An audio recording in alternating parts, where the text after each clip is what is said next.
केंद्रीय मंत्रिमंडळ विस्तारानंतर अमित शहा हे देशाचे नवे उपपंतप्रधान असतील। दिल्लीच्या राजकीय वर्तुळात सध्या अमित शहांच्या उपपंतप्रधान पदाची चर्चा जोर धरू लागली आहे। अशा चर्चा ऑपरेशन टायगरच्या पार्श्वभूमीवर राज्यात देखील सुरू आहेत। देवेंद्र फडणवीसांना केंद्रामध्ये जावं लागेल असं बोललं जाऊ लागलंय। फडणवीसांच्या ठिकाणी भाजप आता एकनाथ शिंदे यांना पुन्हा मुख्यमंत्री करेल अशा देखील चर्चा झडतायत।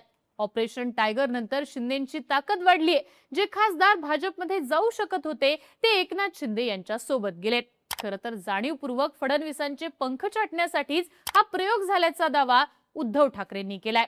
अर्थात राज्यामध्ये आणि देशामध्ये मोठे राजकीय फेरबदल होतील असा ठाम दावा राजकीय विश्लेषक करायला लागलेत।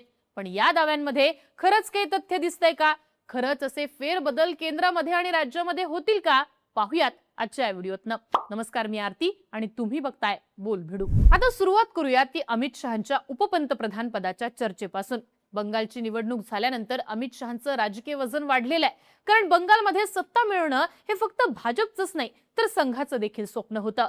गेल्या 5 ते 50 वर्षात संघाच्या कित्येक पिढ्या हे स्वप्न पाहण्यात खर्चित झालेले आहेत। जो बंगाल भाजपला कधीच जिंकता येणार नाही असं बोललं जात होतं, तोच बंगाल भाजपला विक्रमी मतांनी मिळाला।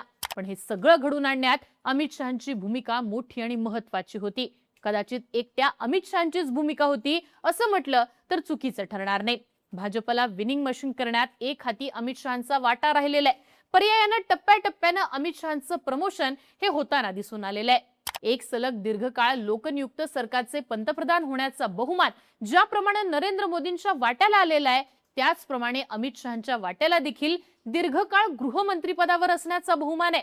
7 वर्षांपेक्षा अधिक काळ ते देशाचे गृहमंत्री आहेत।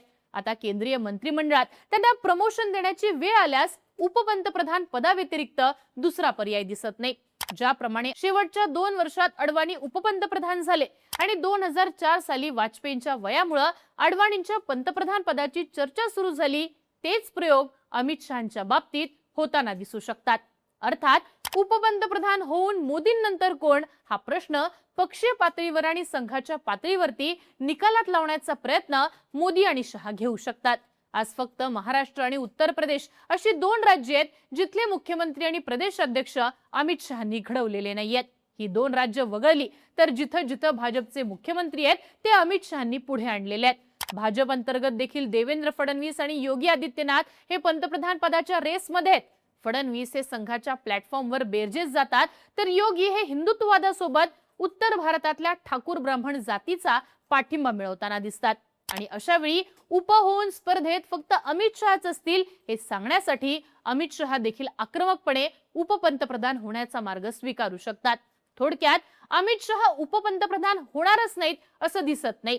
मोदींनंतर कोण हा प्रश्न निकालात काढण्यासाठी अमित शहा हे उपपंतप्रधान होण्याची हीच योग्य वेळ आहे असं देखील बोललं जात आहे। आता पुढची चर्चा राज्याची, विशेषतः देवेंद्र फडणवीसांच्या केंद्रीय अर्थमंत्री पदावर विराजमान होण्याची।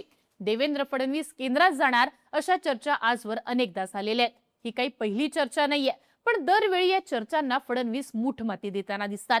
यावेळच्या चर्चेचं कारण ठरतंय ते ऑपरेशन टायगरचं। पण याचं उत्तर आपण एकनाथ शिंदे सीएम होणार का या प्रश्नात पाहूयात।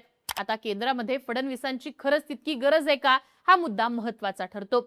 निसंकोचपणे फडणवीस अर्थ मंत्रालयाचा भार पेलू शकतात, पण इथं अजून 2 नावं महत्त्वाची आहेत। मोदींचे प्रधान सचिव आणि रिझर्व्ह बँकेच्या गव्हर्नर पदावर काम केलेले शक्तिकांत दास यांची निवड केंद्रीय अर्थमंत्री म्हणून होऊ शकते अशा चर्चा जोरदारपणे होत आहेत।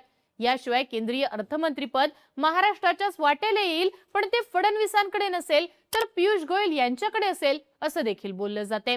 अमेरिकेसोबतचा टॅरिफ प्रश्न चिघळल्यानंतर पियुष गोयल हे फ्रंटवर आले होते। त्यांची कामगिरी पाहता या 2 नावांचा देखील विचार होईल। आता दुसरा मुद्दा म्हणजे ज्याप्रमाणे शिवराज सिंग चौहान यांना केंद्रात घेत त्यांचे पंख कापण्यात आले, तसा प्रयोग फडणवीसांच्या बाबतीत होईल का? तर याची शक्यता देखील कमीच आहे।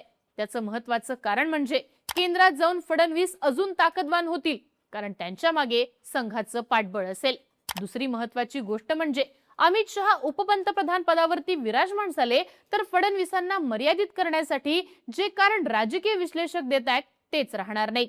तरी देखील फडणवीस केंद्रात जाणारच नाहीत असं म्हणता येत नाही। त्याचं कारण गडकरींचं काय होतं यावरती असेल।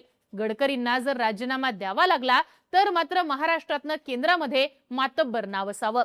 विशेषतः संघ, मराठी, नागपूर या कनेक्शन मधनं गडकरींना टाळल्यामुळे येणारी रिएक्शन टाळण्यासाठी फडणवीसांना केंद्रीय मंत्रिमंडळात आणण्याचा उपाय समोर आणला जाऊ शकतो. अर्थात ही एक शक्यता वगळता फडणवीस केंद्रात जातील असं सध्या तरी म्हणता येत नाही. आता येतो आपला तिसरा प्रश्न, तो म्हणजे एकनाथ शिंदे सीएम होणार का? ऑपरेशन टायगर नंतर मोठ्या प्रमाणात या चर्चा पुन्हा चालू झाल्या. फडणवीसांनी देखील आपल्या मुलाखतीतनं नंबरचा आधार देत असं काही होणार नाही हे स्पष्ट केलंय. यापूर्वी देखील अनेकदा फडणवीसांनी 2029 पर्यंत राज्याचं नेतृत्व माझ्याच हातात असेल असं स्पष्ट सांगितलंय. खरं तर नंबर गेम पाहता भाजपचं हायकमांड दुसऱ्या पक्षाच्या नेत्याला सीएम करेल याचे दूर दूरपर्यंत चान्सेस दिसत नाहीयेत. तरी देखील आपलं राजकीय बळ कायम ठेवण्यासाठी एकनाथ शिंदे पुन्हा सीएम होणार अशा चर्चा घडवणं शिंदे गटासाठी फायद्याचं ठरताना दिसतं. पॉलिटिकल सर्व्हाइव्ह होण्यासाठी शिंदे पुन्हा सीएम होणार या चर्चा घडवणं गरजेचं ठरतं. थोडक्यात भाजपच्या आमदारांची संख्या पाहता भाजपचाच मुख्यमंत्री राज्यात असेल हे 100% फिक्स आहे. पण अशा वेळी एकनाथ शिंदे तुल्यबळ स्पर्धक म्हणून केंद्रीय भाजपला फडणवीसांशिवाय इतर पर्यायांचा विचार करावा असा सल्ला देऊ शकतात आणि मग त्यातूनच भाजपचाच मुख्यमंत्री पण शिंदेच्या सोयीचा असं समीकरण लादलं जाऊ शकतं. पण ही गोष्ट देखील भाजप हायकमांड करणारच असं म्हणता येत नाही. त्याचं कारण म्हणजे राज्यात 3 पक्षांची युती आहे. अजितदादांच्या निधनानंतर आणि विरोधी पक्षांच्या सरेंडर होण्याच्या वृत्तीमुळे राज्यात तरी सध्या शिंदे आणि फडणवीस हेच 2 सत्ता समीकरणं शिल्लक आहेत. अशा वेळी फडणवीसांना दूर करणं म्हणजे एकनाथ शिंदेंना महाराष्ट्रात संपूर्ण राजकीय स्पेस देणं, ज्याचा तोटा अर्थातच पक्षीय राजकारणावर होऊ शकतो. भाजपच्या अंतर्गत जरी कुरघोडीचं राजकारण असलं तरी पक्षाचं हित ही प्रायोरिटी सगळेच नेते ठेवताना दिसतात. विशेषतः जे नेते भाजपच्या आणि संघाच्या मुशीत घडलेले आहेत ते पक्षीय हितावेळी व्यक्तिगत कुरघोडी बाजूला ठेवतात. त्यामुळेच फडणवीसांना टाळण्याची रिस्क भाजपचे वरिष्ठ कोणत्याही परिस्थितीत घेणार नाहीत. मात्र त्याच वेळी एकनाथ शिंदे यांच्या महत्वाकांक्षा संपू नयेत याची काळजी घेत राहतील. थोडक्यात मकबूल सिनेमात म्हणलंय की शक्ति का संतुलन रखना बहुत जरूरी है, आग के लिए पानी का डर बने रहना चाहिए.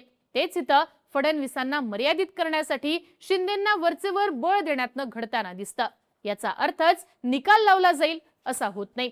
थोडक्यात काय तर अमित शहा उपपंतप्रधान होतील या चर्चेत लॉजिक दिसतं, पण फडणवीस केंद्रात जातील आणि एकनाथ शिंदे पुन्हा राज्याचे सीएम होतील या चर्चा फक्त राजकीय हिशोब करण्यासाठी घडून आणलेल्या आहेत असंच दिसतं.